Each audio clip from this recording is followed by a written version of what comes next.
Wisdom is a science of first principles. From Book 11 of Aristotle's Metaphysics.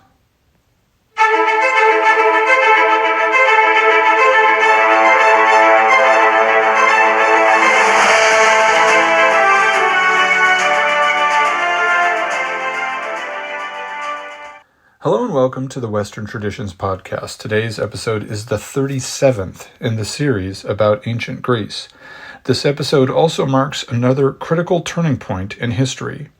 Today we will end the second unit of the Greek series as history prepares for the advent of the Macedonians, who will change not just Greek history, but also the history of the world.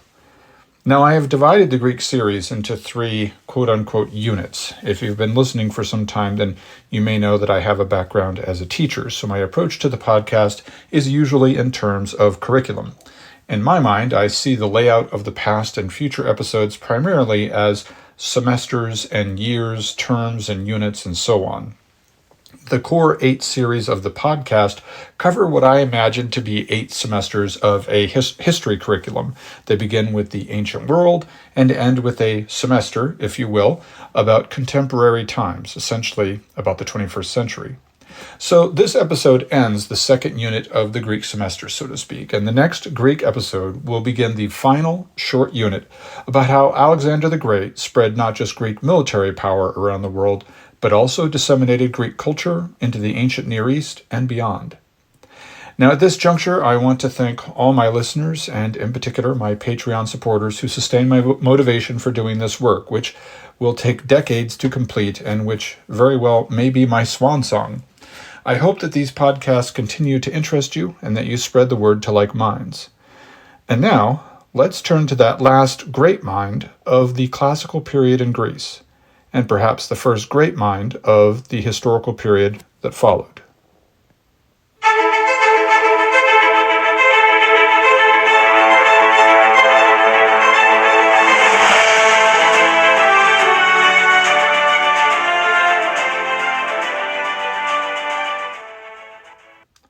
To understand Aristotle, and possibly to truly understand anything, one must be familiar first with his collection of works known as the Organon, 6 different pieces of writing, essays if you will, about the matter of logic. We have already visited this work of Aristotle's in the episode about his contributions to Greek science. From there, it is possible to venture into reading some of Aristotle's much more famous works, such as his Metaphysics. Often referred to as the Metaphysics, this text searches some of the same ground covered by Plato and Socrates, but in the Aristotelian fashion. Now, let's address the distinction between Aristotle and Plato. A lot is made of this by people who only know a very little about philosophy, as if Plato and Aristotle were diametrically opposed, and usually someone with a banal intellect will try to reverse engineer some sort of dichotomy between right-wing and left-wing ideology among these philosophers. Typically, people will say that Plato was more abstract and Aristotle more empirical, and there is some truth to this, as we will see as the podcast develops, but really, Aristotle was a pupil of Plato's school, and this shows in his work. He veers off into his own perspective and interests, yes, but he is still absolutely a philosophical descendant of Plato's. And to say that Plato was abstract is somewhat absurd. Yes, there are dialogues which deal with abstract values, but the primary concerns of Plato and Socrates, his mouthpiece, were quite mundane, as in based in the real world. The Republic, after all, one of Plato's longest works, is an attempt to apply the abstract concept of justice to a real functioning government. So the truth is that both Plato and Aristotle ventured into abstract and real-world interests, and this is not really by choice. Anyone who deals with ethics, with philosophy, understands that all of our laws applied in real circumstances were developed in abstract thought about things like justice, equality, fairness, and so on, and then applied to our own societies. The opening line of the Metaphysics is as follows: all men by nature desire to know. Note the use of the verb to know in the intransitive sense here. It doesn't say all men desire to know math or to know God or to know how to survive or to know how to learn. All men desire to know, period.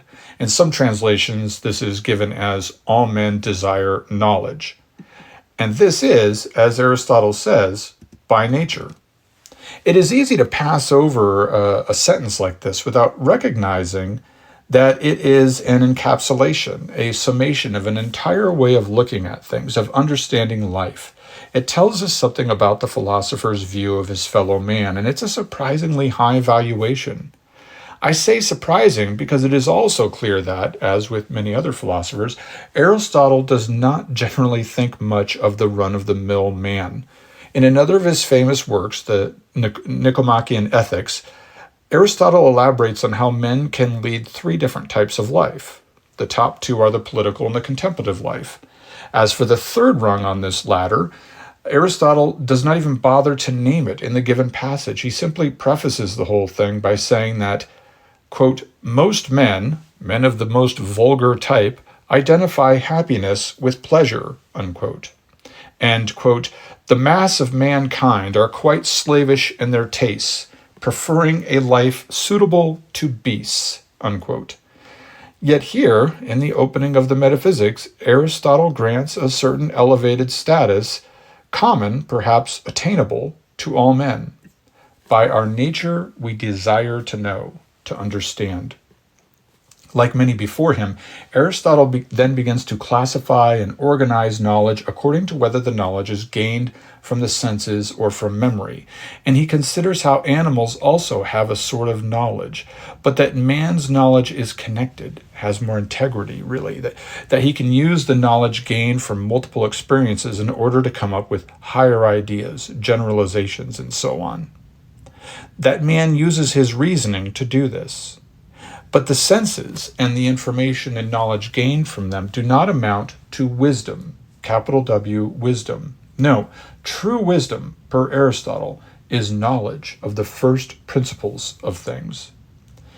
In the 11th book of the Metaphysics, Aristotle has this to say about wisdom.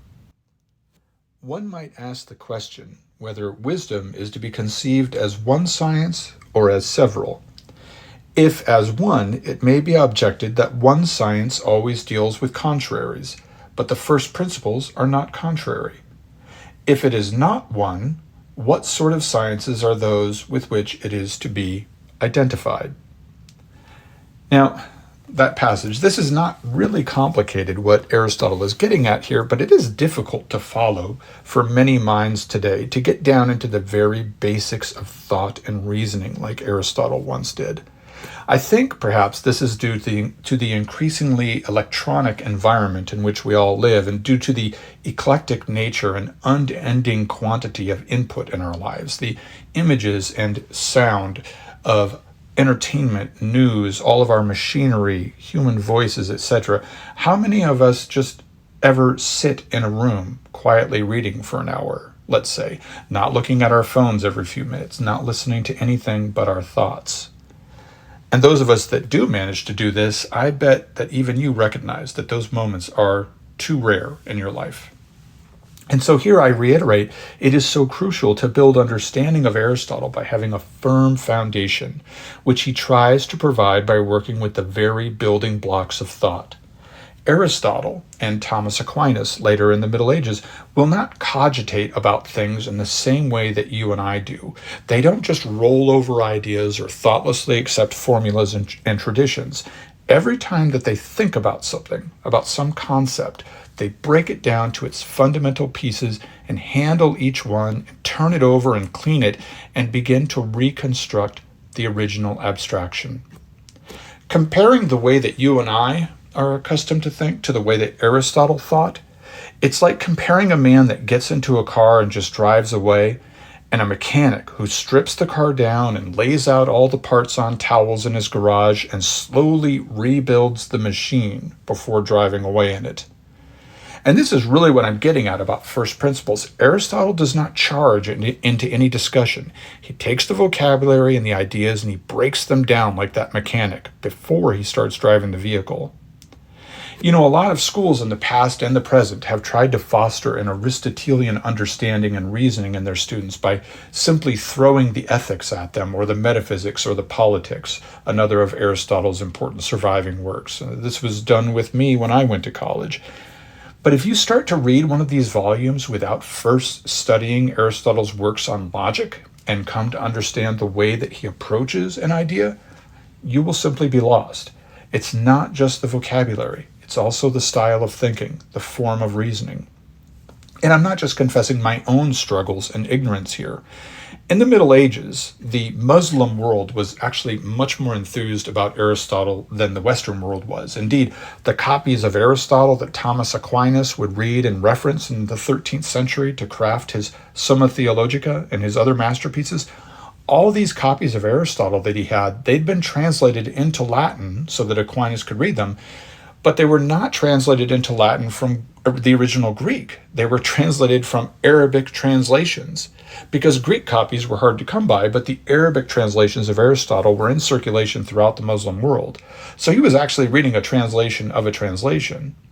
And one of the greatest Muslim scholars of that time was a man remembered to history simply as Avicenna. I think that's the Italian pronunciation of the name or whatever, but I'll get to his real name when we come to the Middle Ages. But anyway, this Avicenna was born in about 980 AD in Persia, modern-day Iran. During his life, he worked as a physician and also promoted philosophy and served in the court entourage of more than one ruler in that region. Now, right now, it may seem strange for me to be talking to you about medieval Muslims following Greek philosophy, but that's because we haven't reached the next unit of podcasts in which the Greeks will take over many regions in the Near East and leave their cultural footprints for millennia, right up until the present day, actually. Greek blood runs, though it may run thin, in the populaces of many of these modern-day countries in the Middle East, as do echoes of Greek culture. Anyway, even this Avicenna, living in the Middle Ages and regarded as one of the greatest minds of the Middle Ages by Muslims, Christians, and Jews alike, even he found Aristotle infuriatingly difficult to understand. He reports, perhaps using hyperbole, that he read the Metaphysics 40 times and was still unable to understand what Aristotle was getting at. It was not until Avicenna read another philosopher's summation, an explanation of that book, that he was finally able to wrap his mind around the concepts. Aristotle, and any philosopher really, creates an environment of thought, and if you do not enter into this environment with him, you will not understand his references, and thus you will fundamentally fail to understand his point. For example, in Book 3 of the Metaphysics, Aristotle does what most philosophers have to do in establishing this environment of thought that I speak of. He goes on at length, explaining and defining words and ideas. He also does this more directly in Book 5, describing what he means by words like science, right, and bodies of knowledge. He gets into concepts like substance, unity, multiplicity, cause and effect, philosophical topics which I have addressed or referred to throughout this sequence of podcasts about Greek philosophy. And all of this then enables him to go on building his house, his school of thought, so to speak. Now, looking at the title Metaphysics, you might have expected something different from the work. Today, we tend to use the term metaphysics to mean a topic concerning the spiritual world, the paranormal world, the afterlife, and other such things. In the original Greek, the word meta simply means after in English, and the book was named Metaphysics because it was placed after Aristotle's physics in the traditional collection of his works. So metaphysics actually just refers to its physical location in a book compiling the philosopher's work. And this is fitting because he actually does continue to elaborate on some of the ideas that he brought up in the physics. We looked at this physics in the episode on Greek science, which was an introduction to the thought of Aristotle. Here in the Metaphysics, or After Physics, Aristotle actually returns to the concept of the unmoved mover, that first and primary cause of all that exists in the universe, and which substitutes as a sort of creator god in Aristotle's philosophical environment. The idea was first introduced in Aristotle's physics. Now, perhaps this investigation of a being that certainly sounds like a deity is why we eventually came to think of the term metaphysical in the way that we do. However, Aristotle's discussion of the quote-unquote unmoved mover is not a spiritual discussion, but rather a rational one, in which he considers how the universe might have come to be in a very mechanistic way. His unmoved mover is neither a savior god nor a great judge of souls, but rather simply the only logical cause he can imagine to have initiated the chain of events that led to our present reality. At the root of this theological speculation is a Greek scientific saying, which he gives us in Book 11, and which seems undeniable. Quote, that nothing comes to be out of that which is not, unquote. In other words, you can't get something from nothing. This is why the Greeks cannot imagine a beginning to the universe, or at least a beginning to matter, because the matter, all this mud and stone and water and air in our world, it must have always been there, even if it was in a different form. The Greeks would have no problem accepting our modern ideas of atoms and particles and so on, but what would have caused them to stumble, and which caused many great minds to cry foul at the beginning of the last century, was the idea that the universe somehow exploded into existence billions of years ago. They would have probably had further problems with even more current discoveries of our physicists today, such as that matter appears and disappears, and antimatter, and so on. So Aristotle comes to this idea of a prime mover or unmoved mover who sets into the motion the chain of events that causes the universe, not through any kind of religious inspiration or any desire to find meaning in life, but rather he comes through it through pure reasoning, because nothing else makes sense in a universe in which, as he says, in a much more convoluted fashion, you can't get something from nothing. The metaphysics also delves into mathematics, not in terms of equations, but rather in terms of their existence. Aristotle is curious about how numbers may be said to exist. Now, I'm not going to turn this episode into a full-fledged philosophy course, partly because I'm not qualified, but I do want you to go away from the podcast with the taste of philosophy in your mouth, so to speak, so that you can decide if it's a matter which you would want to take up more seriously in your future. So let me finish this consideration of Aristotle's metaphysics with a brief look at the reality of numbers, and we'll see what you think of how philosophers think. Let's consider the number 2. Even if you hate math, this cannot be too scary a proposition for you, right? It's just the number 2. Everybody uses it. Everybody knows it. Small children, maybe even infants, can distinguish between 1 and 2 and 3. Now, I'm going to skip over the massively important and profound meaning behind the whole concept of 1 or unity and 2 or duality and even multiplicity. That's a whole course in philosophy right there, I'm pretty sure. Just getting at what 1 means and what 2 means and how they differ. I'm not going to do that today. But let's just consider for the moment the number 2. To start with, let's think of 2 of anything. 2 chairs, 2 people, 2 cars, 2 books, 2 pencils. Let's go with 2 pencils. To quote Rod Serling, imagine, if you will, 2 pencils on the table before you. 1, 2. There are 2 pencils.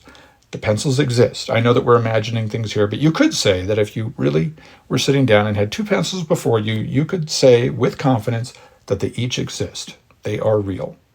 But there are 2 of them, right? Does the number 2 also exist? Yes, there are 2 pencils sitting on a table in front of you, and they each exist. You can pick them up, sharpen them, write with them, throw them at the ceiling to see if they stick, etc. But where's the number 2 in all this? Each pencil is there, 1 pencil on the other. They each obviously exist. Does the number 2 exist? If so, what kind of existence does it have? Now, you may simply swipe away this concern as pointless and say, well, the number does not exist. The pencils exist, but the number does not. It's just how we enumerate quantities. But a philosopher cannot let this go. For some, like Plato, the number 2, right, the 2-ness of the pencils does possess an existence all its own. And that 2-ness is found elsewhere. When I have 2 chairs, 2 people, 2 houses, the 2 is there again, existing. But another philosopher like Aristotle might come along and say, no, 2 can't exist because things cannot be in more than one place at a time. And if I have 2 chairs here and 2 books over there and 2 horses in the stable, how could the number 2 be in all those different places simultaneously? I'm not going to solve this mystery for you. I hope, though, that if you're the kind of person who has always spurned philosophy, that I have piqued your interest, perhaps, in thinking more deeply about things that we all tend to take for granted. If you want more answers, or just to experience the joy of unbridled thought, I encourage you to try some philosophy. You don't even have to wade through Aristotle's logic. There are some fine professors and their videotaped lectures on philosophy in multiple places online, and you can hear them out for free. Yale University is one place that provides free access to many of their lectures, as is Stanford and many others. So I'm going to let you open the Metaphysics or take one of those courses online and dig into this matter yourself. If you want, like Avicenna, our Muslim scholar from the Middle Ages, to find some helpful written guide to better understand Aristotle, I also recommend to you a book by Porphyry, a scholar born during the 3rd century AD in the Roman Empire.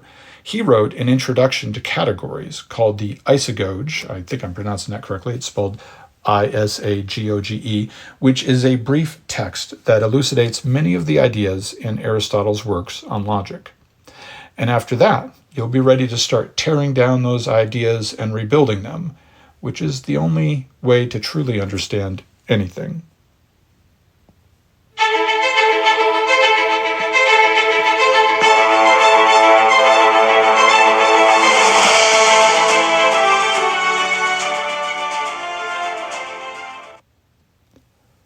The ethics of Aristotle is properly called the Nicomachean ethics, or the Nicomachean ethics. But sorry, my apologies for the pronunciation, possibly because the text was edited by his son Nicomachus.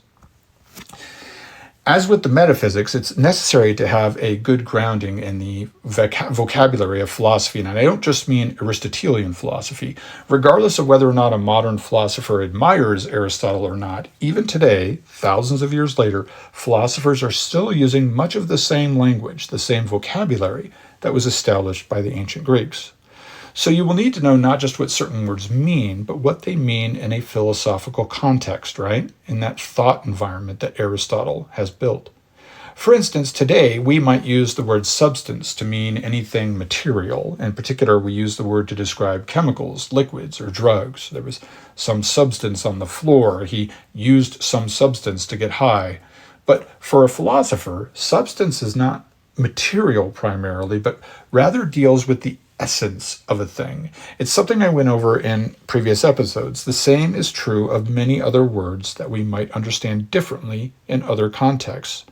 In the ethics, for example, you're going to need to know what Aristotle means by words such as end and good.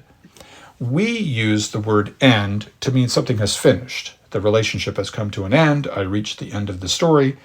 For a philosopher, an end is something toward which a certain activity or thing is meant or aimed. Something like a purpose, but with more finality attached to it. As Aristotle says, giving examples in the opening paragraph of the Ethics, the end of the medical art is health. The end of shipbuilding is a sea-going vessel. The end of strategy is victory. This focus on the ends of things is known in philosophy as teleology, the Greek word for end being telos. And what about a word like good? It is used not only as an adjective, but also as a noun in philosophy. And now, of course, in our modern language, we use good as a noun as well in common parlance, but usually to indicate something for sale, right? We sold some goods to that customer. We shipped our goods to another country. In philosophy, they speak of something as a good in a somewhat ineffable way. For instance, many ends are goods. They are positive results or ends of certain activities. The result of the negotiations was peace, and peace is a good. Other activities might result in disorder, chaos, strife, and these would not be quote-unquote goods. Also, when reading Aristotle or Aquinas, remember that the word science in this philosophical context strictly refers to certain bodies of knowledge and skills. It is not a reference to the strictly secular pursuit of knowledge in certain areas only, as it is used in modern languages. Science now, today, refers to technology, biology, chemistry, physics, etc., but not, for some reason, to language, math, painting, carpentry, and so on. For Aristotle, all these are or possess in some way a science, which is again simply knowledge. Aquinas, for example, in the Middle Ages calls theology a science, which might upset a modern reader who doesn't understand that Aquinas is really speaking a different language. The word for knowledge, by the way, is episteme in ancient Greek, and the Latins translated this as scientia, Scientia, in which we translate as science in English.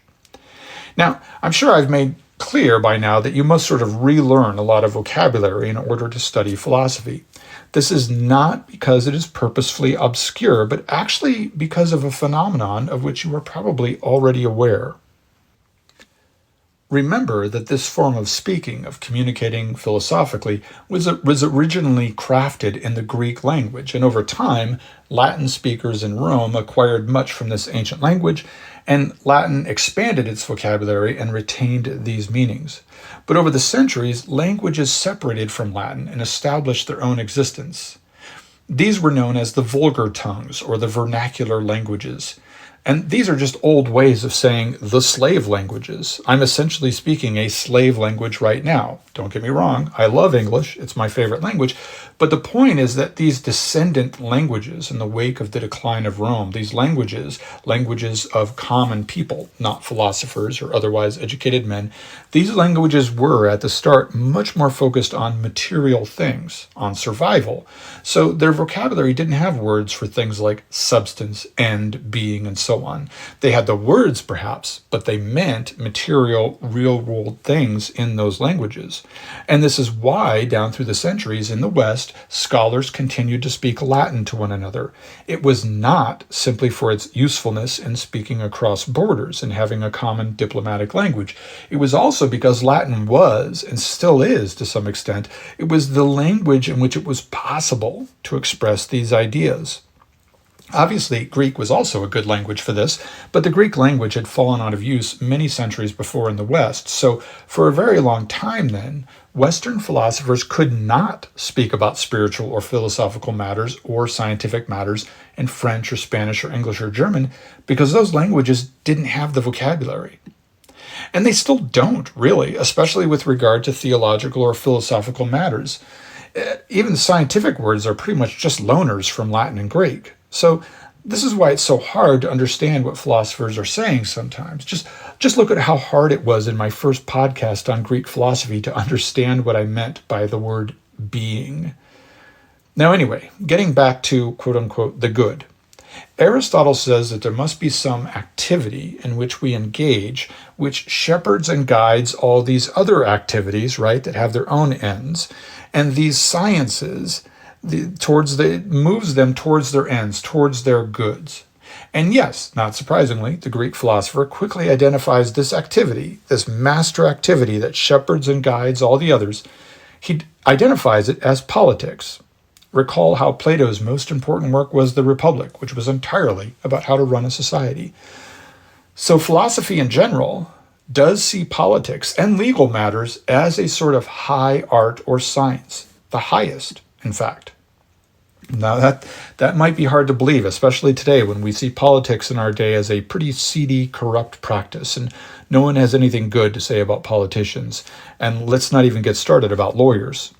Whether that is a judgment of politics and the legal system or of our own collective character in the modern world, I will let you decide. But as Aristotle says here, politics uses the rest of the sciences. And indeed, the rulers of a state decide, ultimately, where resources will go. They focus the state's activity. During wartime, rulers convert the economy into a wartime economy focused on building weapons, aiming at victory, and so on. During peace, they free up labor and materials for scientific studies, artistic pursuits, public architecture, and so on. Rulers also enforce morality. They punish theft, murder, and so on. Indeed, even if you only think of science in modern terms, all that science, the research and the studies, the rocket launches and the satellites in space, none of these can take place if some ruler, a politician, doesn't make it possible through organization of government, allocation of resources, and so on.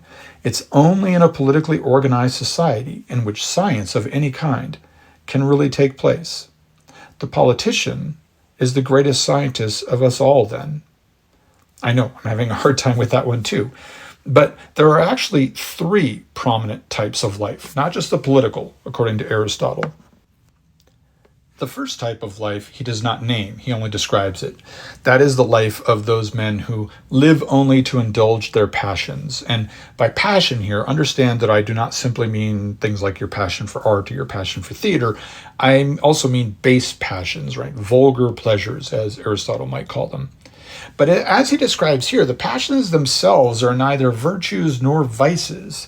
It is a matter of how we integrate them into our lives. Since passions are often feelings which we experience or have with no choice, like anger or fear, for example, it's how we react to them in our life that determines whether or not we are virtuous or vicious.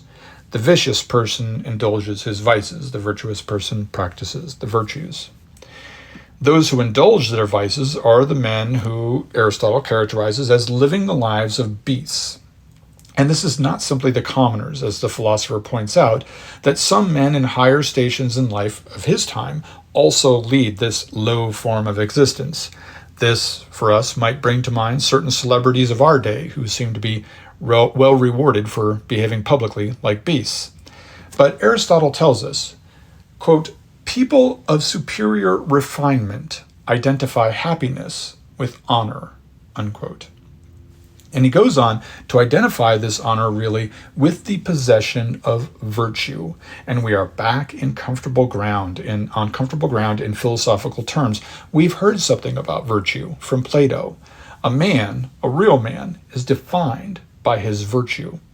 As Aristotle says in the second book of the Ethics, the man who abstains from bodily pleasures and delights in this very fact is temperate, while the man who is annoyed by this abstention is self-indulgent. Self-control, temperance, these things lead to other virtues such as courage, faithfulness, and honesty. There is a fixation, which might seem strange to you, among philosophers to determine exactly which things are virtues and which simply lead to virtue, to define and categorize all these terms and ideas. And indeed, much of the book is about defining these things exactly. In modern English, we define virtues as sort of positive qualities, good personal characteristics, for instance, honesty, bravery, fidelity. The word itself, virtue, is actually Latin, not Greek. The Greek word is arete. The Latins translated arete as virtue, which comes from the root word vir, V-I-R, which means man. So for the Latins anyway, and the Greeks would probably have agreed, even if their language didn't make it so blatantly clear as the Latins did, possessing virtue simply meant possessing manliness. Being virtuous was, in the ancient world, synonymous with manhood itself, and manhood was only attained by demonstrating these virtues, these characteristics. Now, in addition to the political life, which possesses much honor, there is also the contemplative life, which is apparently the highest form of life. Of course, you could accuse the philosopher of being a little self-serving here. Of course, a philosopher would describe the contemplative life as the highest form of life. But it is characteristic of the ethics in most of Aristotle's work that we get set up here for a description of the contemplative life, but we never really get it. It may have been in some of his published work, but it's not really found thoroughly described in his surviving writings. Now, Aristotle, whether or not we may feel him somewhat opposed to our current zeitgeist, he still affirms in his Ethics that much that all people everywhere still feel to be true or want to be true. He says that there is no happiness in seeking wealth alone, that true happiness is a matter of virtue, of leading a life of honesty, of courage, of temperance, of honor, and faithfulness. Much of the Ethics, then, is devoted to determining what we mean by happiness and how to get it. Not exactly what you might expect from the title Ethics, which leads most people to expect that this is going to be a dry, boring handbook about morality or something. But no, like all philosophers and all prophets of all religions, really, Aristotle recognizes that life is a pursuit of happiness, and it is of vital importance to know what happiness is, what it means, in order to feel like our life has satisfied us, that the journey has been worth the struggle. As with Socrates, we cannot really determine what the quote-unquote real philosopher, Aristotle, necessarily thought about any of the subjects addressed in books like the Ethics. That's probably because we do not have access to the published works, as I described in the last episode. The works that we have today that we know as Aristotle's and which serve as the foundation of Aristotelian thinking, They're really just compilations of notes on his lectures and recollections of his students. That may be the reason for the inability of the text to draw neat conclusions. This is not like the Republic, Plato's Republic, in which a master philosopher fully displays his reasoning and proceeds step by step towards a thesis. Aristotle does not give us a neat equation for justice, for example. Consider how the text in the 5th book of the Ethics, in which he discusses justice, suddenly digresses into the subject of currency. Now, it's not that this topic is entirely unrelated to the concept of justice, but neither does it complete the thesis being built in the prior text.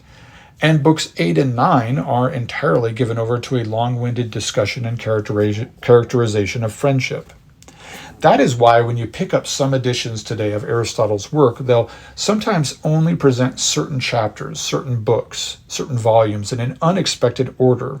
It's not so much that they're abridging the text, but they're trying to achieve a continuity of thought that the inexperienced reader will not find if they simply pick up one of Aristotle's works and start reading. One really great distinction with regard to Aristotle's sense of morality is that Aristotle does not seem to consider specific acts or vices as evil per se, but it is rather the excess of certain activities which leads to negative results, which are genuinely problematic. Virtue is very much associated with temperance itself here, because the virtuous man controls himself. It's not so much that he is an ascetic who denies himself every pleasure. Rather, the virtuous man knows how to partake judiciously of various pleasures and delights without endangering his well-being. To act otherwise, to injure one's standing financially, morally, publicly, or to endanger one's health with eating, drinking, or sex, this is the real evil, the excess, the loss of control. This is a subtle blend of Stoicism and Epicureanism, with the focus not on pleasure or the avoidance of pleasure, but rather on the careful navigation of pleasures. However, I would mislead you if I were to suggest that it was actually possible to say what Aristotle's Ethics is about. In the last book of this work, the author returns to the subject of happiness, but there's not a neat wrapping up of various loose ends from earlier in the text. Indeed, he refers the reader to his essay on politics in order to follow up on these matters being introduced, but the book of Aristotle's Politics that we have today, it does not address those matters that were just mentioned, because it's obviously not the published text to which he was referring. The Politics of Aristotle that we have today, which I will cover in the next segment, is like all of the rest of his surviving work. It's probably just a reimagining of the philosophy of Aristotle, composed from notes and from the students' recollections of his lectures.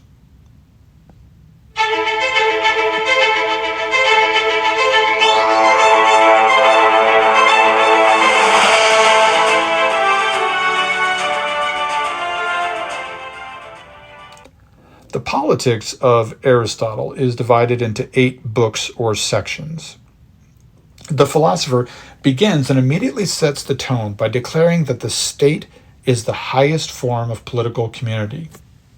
Now, we might ask ourselves, what is the purpose of the state? Why do people form states? Aristotle tells us, the object of the state is to secure a good life for its people. He then goes on in the first book to outline the structure of a state, beginning with the smallest subunit of the state, the household. Now, this is sort of significant in our time, perhaps more than ever before, because all who lived before these last few decades would have naturally agreed with Aristotle that the household was the smallest unit of the state. A community was made of families, these households, right, and the state was made from multiple communities. So Aristotle's not really teaching anything here, just reiterating what everyone already understood. But in our time, it might occur to someone to say that the individual is the smallest unit of the state. But this is the first era in human history in which the human community has been atomized into individuals rather than families. As we should expect, Aristotle describes the household in Greek fashion as consisting of a man and a woman, their children, and their slaves. But as I have warned, do not come to the Politics expecting a completely intelligible thesis. In Book 1, after he describes households, Aristotle says, quote, when several villages are united, the state comes into existence, unquote. But a few paragraphs later, the text of this same book in the Politics has the following, quote, "The state is by nature clearly prior to the family and to the individual," unquote. It's not that the philosopher is contradicting himself, but this testifies somewhat to the haphazard nature of the text. In each of the two previously mentioned sections, Aristotle is making different points about these elements of the state, which may have been more thoroughly developed in separate published essays, perhaps. Shortly thereafter, Aristotle delves into the discussion of slavery and whether anyone is naturally a slave. This is a fascinating topic of discussion, actually, but it also contributes to the Politics' lack of continuity. If you're curious, though, after a brief analysis, Aristotle does conclude here that slavery is simply natural and better suited as a lifestyle to certain individuals. Book 1 also considers many other matters, such as wealth, property, and interest. By interest, I mean interest as in the interest rate on a loan. Today, we live in a world of moneylenders, and debt and interest are considered fundamental to our lifestyle. But these matters were actually quite provocative in Aristotle's time, and for a long time afterward. Aristotle, like many of his peers, considered interest to be unnatural and wrong because it creates money from other money, instead of creating the money through production of goods or through trade. For the most part, the 8 books of the Politics each examine different aspects of the state, of citizenship, and so on, but the last 2 books actually do have some continuity, as the 8th book begins by carrying on the discussion of education that was begun at the end of Book 7. Now, the analyses in these books include examinations of different types of government, requirements of citizenship, the function of law, types of factionalism in constitutional governments, and other kinds of instability. Also, obviously, there's those 2 books about education. He even describes the inner workings of governments. For example, in Book 6, Aristotle describes the minimum required departments that a government must have in order to function. The description is surprisingly familiar to our ears in that he essentially sets forth the departments of war, of the treasury, the legal system, commerce, even a department of the interior which oversees public works. Any government of any country in the world today has at least all these governmental departments represented. The one glaring difference between his list of government departments is that he first lists a religious bureaucracy. In other words, a department managing the state religion. I've already established that for the Greeks and for most of our ancestors, the state and the religion were one. We will see this continued in the Roman series, in which the high priest of the state religion in Rome, until the Christian religion achieved supremacy, this high priest was always an elected or appointed politician. Now, Aristotle does not refrain from criticizing popular themes of his day with regard to government. He specifically mentions Socrates and the Republic of Plato, and he finds fault with the organization of this so-called perfect state in that text. He also finds fault with the layout of the manuscript, really, because he points out a really significant hole in the logic of the description of Plato's Republic.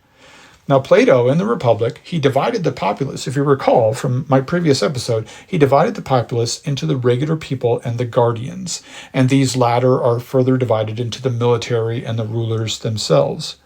We went over this in the last episode on philosophy. Aristotle recalls how Plato wrote there about the abolition of property and the communism of women among the guardians as described by Plato. But he also notes that the text of the Republic, once it gets to this point, it simply forgets the common people, and it does not describe how they live. Do they also share property? Do they share their women? He details the way in which society would break down if this arrangement was made for the commoners as well, but he also goes on and explains how it would fail to satisfy the guardians as well. No, there's no denying it. Aristotle is pragmatic and a conservative, ultimately, when it comes to philosophy.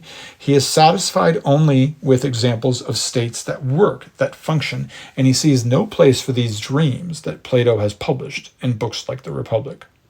Instead, Aristotle sees a wealthy ruling class as inevitable, and the need for private property unavoidable. The only real question is how to ensure that this arrangement of society is as just as possible.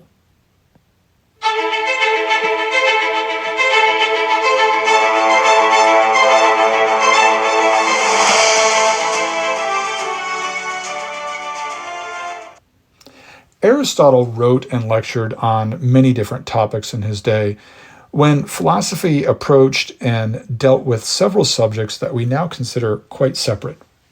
Aristotle's Rhetoric is a famous work on public speaking, which is still studied at the college level in introductory English courses in many places. He also wrote a short book called Poetics, and probably many others, but we have only fragments of this ancient Greek genius's total output of thought. Sometime after 350 BC, there was a rift between Aristotle and the Academy of Plato in Athens. We cannot be certain about the nature of this rift, but the differences that I've already pointed out between Aristotle's views and the more traditional Platonic views may have contributed to this separation. A few years later, Philip II, king of Macedon, reached out to Aristotle and asked him to become the tutor of his son and heir, Alexander. At this time, the boy, later known as Alexander the Great, would have been only about 12 or 13 years old. And with this move northward, Aristotle reflected also the movement of Greek power that was already happening. The Macedonians, as I will describe in the next episode, had gained prominence in Greek society in recent years. And this was unexpected because for centuries, power and influence had sort of rotated between great cities in the south, such as Athens, Sparta, and Thebes. The Macedonians were virtually barbarians in the eyes of some Greeks, and many in the south didn't even consider them real Greeks. But soon, led by Aristotle's pupil, these Macedonians would conquer the locus of power in the Near East and find themselves spreading Greek culture and thought, and having an impact on the history of the world, an impact whose reverberations we still hear today. Now, until next time, I thank you for listening to the Western Traditions Podcast.